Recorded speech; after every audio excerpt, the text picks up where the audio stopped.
ওদালগুৰি জিলা এফচুৰ 50তম বাৰ্ষিক অধিৱেশন আজি ইয়াত নলবাৰীত অনুষ্ঠিত হৈছে আৰু মোকো আমন্ত্ৰণ জনাইছিলে। দীঘলীয়া সময় এফচুত আছিলোঁ, গতিকে আজি পুনৰ আহি এফচুৰ পৰিয়ালটো দেখা পাই পেলাই আগৰ কথাবিলাক মনত পৰিছে। যিয়ে নহওক, নিখিল বড়ো ছাত্ৰ সন্থা জন্মৰ পৰাই বড়ো জনগোষ্ঠীৰ উত্তৰণৰ কাম কৰি আছে। বড়ো জনগোষ্ঠীৰ বিভিন্ন দিশবিলাক লৈ পেলাই নিৰবিচ্ছিন্নভাৱে বিভিন্ন কামবিলাক কৰি আছে। আজিও নিখিল বড়ো ছাত্ৰ সন্থাই বড়ো সমাজৰ সংস্কাৰৰ কাৰণে, বড়ো সমাজৰ বিভিন্ন সমস্যাবিলাক সমাধানৰ কাৰণে মাত মাতি আছে, কাম কৰি আছে। মই তেখেতসকলৰ সদায় এটা ভাল পৰিৱেশৰ কাৰণে ভগৱানৰ ওচৰত প্ৰাৰ্থনা কৰিছোঁ আৰু ধন্যবাদ জনাইছোঁ। বিশেষকৈ আৰু 11 দিন পিছত এটা নতুন বছৰ আহিব আৰু এই নতুন বছৰত আপোনাৰ আচলতে পৰিকল্পনাই হওক বা আপুনি যথেষ্ট চৰকাৰৰ নিৰ্বাচন আহিব, কেনেধৰণে আগবাঢ়িব? নতুন বছৰত মোৰ জীৱনৰ ডাঙৰ এটা আশা পূৰণ হ'বলৈ গৈ আছে।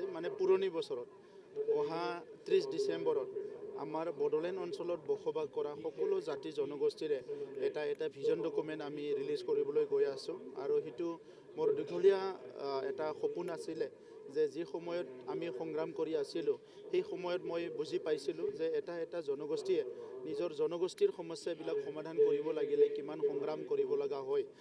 এতিয়াও বিভিন্ন জনগোষ্ঠী আছে আমাৰ অঞ্চলত। সেই জনগোষ্ঠীবিলাকে নিজৰ সৰু সৰু সমস্যাৰ কাৰণে সংগ্ৰাম কৰি থাকিব লগা হয়। বিভিন্ন নেতাবিলাকৰ ডোৰ টু ডোৰ যাব লগা হয়, চৰকাৰী ঘৰত যাব লগা হয়। এইবিলাক লৈ পেলাই এটা ভিজন ডকুমেণ্ট আমি তৈয়াৰ কৰিছোঁ, যুগুত কৰিছোঁ। এইটো অহা 30 তাৰিখত ৰিলিজ কৰা হ'ব। আৰু নতুন বছৰত আমি বহুতখিনি পৰিকল্পনা লৈছোঁ। 4টা বছৰত বিটিআৰ চৰকাৰখনত যিখিনি আমাৰ চিন্তা আছিলে, প্ৰায় 4টা বছৰত আমি কৰি পেলাই কমপ্লিট কৰিলোঁ। মেইনটো হৈছিলে শান্তি প্ৰতিষ্ঠা কৰা, এইটো হৈ গ'ল। এইটো বহুত ভাল লাগিছে আৰু ঈশ্বৰৰ ওচৰত প্ৰাৰ্থনা কৰিছোঁ বড়োলেণ্ডত যাতে অশান্তি পুনৰ ঘূৰি নাহে। নিৰাপত্তাৰ কথা আছিলে, চবেই নিৰাপত্তা বিচাৰিছে, এইটোও হৈ গ'ল। সমন্বয়ৰ কথা আছিলে, আমি আজি 5 বছৰ আগত বা 10 বছৰ আগত বড়ো অনাবড়ো আমাৰ যিবিলাক মানুহৰ লগত, যিবিলাক দাদা ভাইৰ লগত ডাঙৰ দীঘল হৈছে, ইহঁতৰ মাজতে এটা ডাঙৰ গেপ আহি গৈছিলে। কিন্তু আজি 4টা বছৰত দেখিছোঁ যে চবৰ লগতো মুক্ত মনেৰে কথা পাতিছে, মুছাদিকৰ লগতো পাতিছোঁ, বেলেগৰ লগতো পাতিছোঁ। তেনেকুৱা এটা ভাল এটা সমন্বয়ৰ এটা পৰিৱেশ আহিছে। আৰু বাকী যিটো চৰকাৰে কৰিব লগা কাম, কেন্দ্ৰ, ৰাজ্য আৰু কাউন্সিল, এই কামখিনিও আমি খুব সঠিক পথত আনিব পাৰিছোঁ। স্বাধীনতাৰ পিছত চবতকৈ ডাঙৰ এচিভমেণ্ট বড়োলেণ্ড অঞ্চলৰ কাৰণে আমি এই 4টা বছৰত 3টা বছৰ কাম কৰি প্ৰায় 2.5 লাখতকৈ অধিক পৰিয়ালৰ মাটিৰ সমস্যা সমাধান কৰিলোঁ। এইটো বহুত ডাঙৰ এটা এচিভমেণ্ট।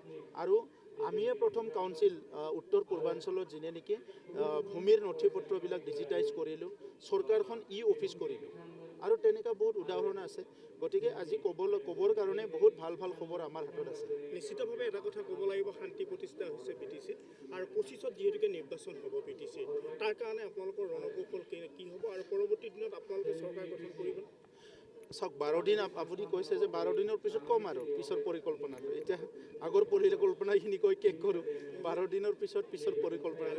BPFৰ CWDC মিটিং হৈছিলে, তাতে তেওঁলোকৰ প্ৰধান ইছ্যু প্ৰমোদ বড়ো হটাও BTC বাচাও, এই শ্লোগানেৰে তেওঁলোকে আৰম্ভ কৰিছে। তেতিয়াতো কোনোদিনে নোৱাৰিব তেখেতসকলে চৰকাৰ বনাবলৈ। বড়োলেণ্ড অঞ্চলৰ 35 লাখ জনসাধাৰণ মানুহৰ কাৰণে কি কৰিব এইটো কওক। প্ৰমোদ বড়ো হটাওটো ডাঙৰ কথা নহয়, প্ৰমোদ বড়ো এজন ব্যক্তি। কিন্তু BTCৰ 35 লাখ জনসাধাৰণৰ কাৰণে কি কাম কৰিব, শিক্ষাৰ ক্ষেত্ৰত কি কৰিব, অৰ্থনীতিৰ ক্ষেত্ৰত কি কৰিব, সামাজিক ক্ষেত্ৰত কি কৰিব, এই কথাবিলাকে তেখেতসকলে ক'ব লাগিব। আৰু BPFৰ তাত মই ভাবোঁ অহা 50 বছৰতো বিটিআৰ অঞ্চলত 35 লাখ জনসাধাৰণৰ আগুৱাই নিয়াৰ পৰিকল্পনা কৰিব পৰা মানুহ আৰু নাহিব BPFৰ। আৰু এটা কথা আপোনাক আচলতে সোধোঁ, যিহেতুকে তেওঁলোকে 2 লাখ টকালৈ ইতিমধ্যে প্ৰাৰ্থীৰ আবেদন কৰিছে বা আবেদন বিচাৰিছে, যে তেওঁলোকে এই বস্তু খোলা কৰিছে, আপোনাৰ দলত নতুন প্ৰজন্মক প্ৰাধান্য দিয়া হ'ব নেকি? আমি নতুন প্ৰজন্মকো প্ৰাধান্য দি আছোঁ। আমাৰ বিধায়কত কোন আছে? জলেন দৈমাৰী ডাঙৰীয়া আছে, এটা যুৱ য়ং এনাৰ্জেটিক এজন ইউথ হয়। লৰেন্স ইছলাৰী ডাঙৰীয়া আছে।